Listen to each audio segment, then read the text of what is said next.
Hello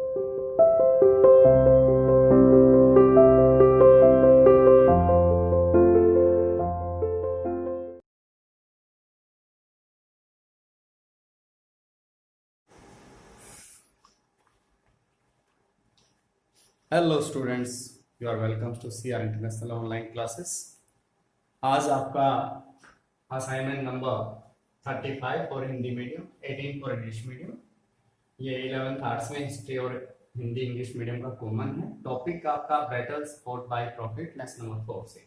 इसमें हम कुछ बैटल्स का जिक्र करेंगे कि प्रॉफिट मोहम्मद ने वो कौन कौन सी लड़ाइयाँ लड़ी और उनके क्या हालात रहे, उनके क्या परिणाम रहे। सबसे पहली लड़ाई बैटल ऑफ बदर। ये हजरत मोहम्मद को दोबारा से एक संघर्ष में जूझना पड़ा। इससे पहले भी युद्ध लड़े हैं, लेकिन प्रमुख लड़ाइयां यहाँ पे आपके सामने हैं। इन प्रमुख लड़ाइयों के अंदर बैटल ऑफ बदर सबसे जो प्रमुख लड़ाई मानी जाती है, जिसके अंदर मुस्लिम धर्म का प्रभाव भी बढ़ा और प्रॉफिट मोहम्मद को अपना प्रॉफिटिज्म निभाने का मौका मिला। हजरत Muhammad again locked in a struggle with Quraysh during the second year of हिजरा।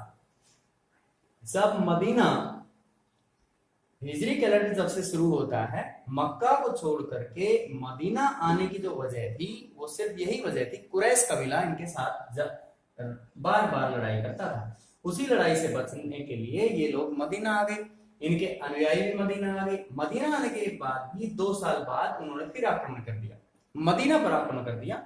Fears battle for in 1623, 623 में एक बहुत भयंकर लड़ाई हुई। इसमें हजरत मोहम्मद के पास केवल 300 सैनिक थे। दूसरे इनके जो एनिमीज थे, इनके जो शत्रु थे, यानी कुरैश कबीला जो था, उनके पास में 1900 सोल्जर्स थे। और उस 1900 सोल्जर्स से बिना घबराए इन्होंने युद्ध किया और उसमें जीत हासिल की। Muslim launch attacks against the Jews and Christians. उस दौरान क्या हुआ, मुस्लिम धर्म के लोगों का हौसला इतना बढ़ गया कि उन्होंने यहूदियों पर और उसके साथ साथ क्रिश्चियंस पर हमला किया और अपने क्षेत्र का साम्राज्य का विस्तार किया और अपनी शक्ति का सामर्थ्य बढ़ाया। इसके बाद नेक्स्ट आता है बैटल ऑफ उहुद, यानी उहुद की लड़ाई। उहुद की लड़ाई भी कुरैश कबीले के साथ ही हुई। The Quraish could not forget the humiliating defeat at Badr. जो बदर में इनकी हार हो चुकी थी, कुरैश कबीले की जो बदर में हार हो चुकी थी बदर की लड़ाई के अंदर, उसे भूले नहीं थे, उस बेइज्जती को भुलाना चाहते थे। इन्होंने क्या किया, बैटल ऑफ उहुद की लड़ाई के अंदर अपने आप को साबित करने के लिए दोबारा से हमला किया। इसमें दे marched against the Hazrat Mohammad in 1625 AD। 625 के अंदर इन्होंने हजरत मोहम्मद पर दोबारा से अटैक कर दिया under the command of Abu Sufyan. Abu Sufyan के नेतृत्व में दोबारा से 625 के अंदर इन्होंने फिर पैगंबर मोहम्मद पर आक्रमण कर दिया। Quraish defeated in this battle also. इस युद्ध में भी इनकी हार होगी। बैटल ऑफ उहुद के अंदर भी दोबारा से साबित हो गया कि पैगंबर मोहम्मद के लड़ाके ज्यादा मजबूत हैं, ज्यादा बेहतर तरीके से लड़ाई लड़ते हैं। इसके बाद आता है बैटल ऑफ खंदक, खंदक की लड़ाई। ये कुरैश कबीले ने 2 लड़ाइयां लगातार वो हार चुके थे, तीसरी बार फिर उन्होंने कोशिश की। Quraish again launched an attack on Medina 1627 AD। 627 के अंदर उन्होंने फिर दोबारा से हमला किया मदीना पर, और इसमें with the help of Jews and Bedouins big trenches were made. इस दौरान क्या किया गया, 627 में मदीना पर इन्होंने यहूदियों की सहायता से और ईसाइयों की सहायता से, उनकी मदद लेकर के, बेदुइन्स की सहायता लेकर के, और यहां पर हमला किया। वो इसमें जीतना चाहते थे, खंदक की लड़ाई में जीतना चाहते थे।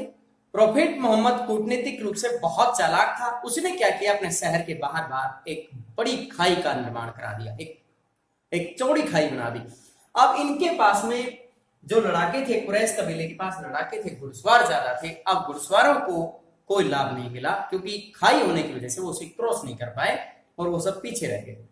इस वजह से यहां भी प्रॉफिट मोहम्मद के सैनिकों को बढ़त हासिल हुई। इस युद्ध में भी वो जीत गए।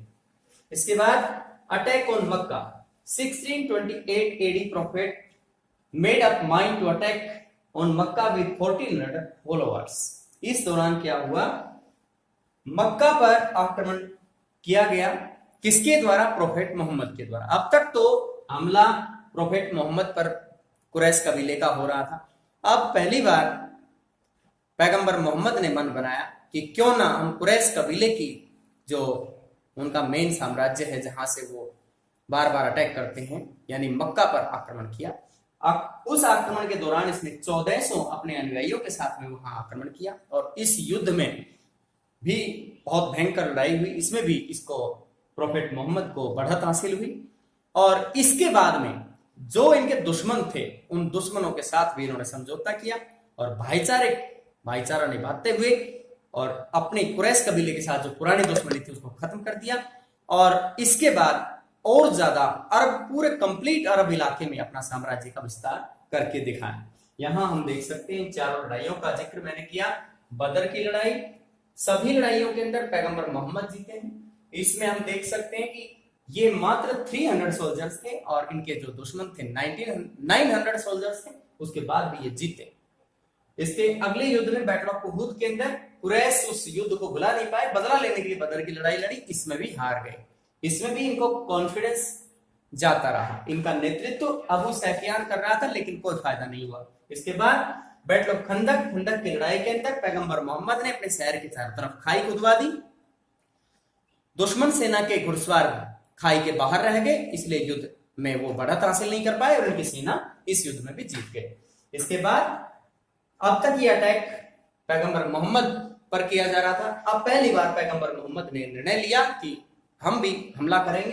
628 में इन्होंने हमला किया मक्का पर और मक्का पर हमले के दौरान इन्होंने अपने सभी दुश्मनों का सफाया कर दिया और जो बचे थे उनके साथ में भाईचारा निभाते हुए संधियां कर ली और अब इसके बाद इनके जो दुश्मन थे खत्म हो गए। पूरे कंप्लीट अरब क्षेत्र पर मुस्लिम साम्राज्य की नींव इन्होंने रख दी। इस तरीके से पैगंबर मोहम्मद की सफलता इन युद्धों के द्वारा साबित होती है। धन्यवाद।